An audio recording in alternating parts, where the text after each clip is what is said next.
What's up, Substance Painter users? Drew Martin here with a quick tip. This is specifically pertaining to people using the clone tool in the Passthrough Blend mode.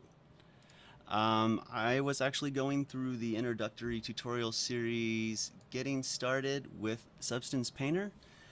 On video 8, the instructor recommends a technique for using the clone tool with a pass-through blend mode to kind of get this effect of being able to kind of paint on top of detail already applied below the stack.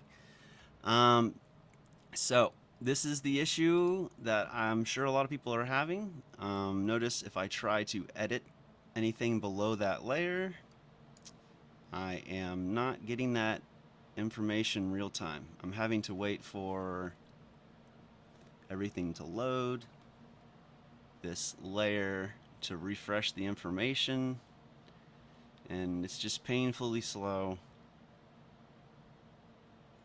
The best solution I've come up with is more or less taking this clone layer, dragging it to the bottom of the stack, and turning it off. Now, it's not a perfect and flawless workaround. Sometimes the work done while this layer is at the bottom can affect and give an undesirable result to this clone layer, but at least you're able to paint relatively real time. So notice now I'm not getting that lag. I don't have to deal with that load situation. There we go. Pretty cool.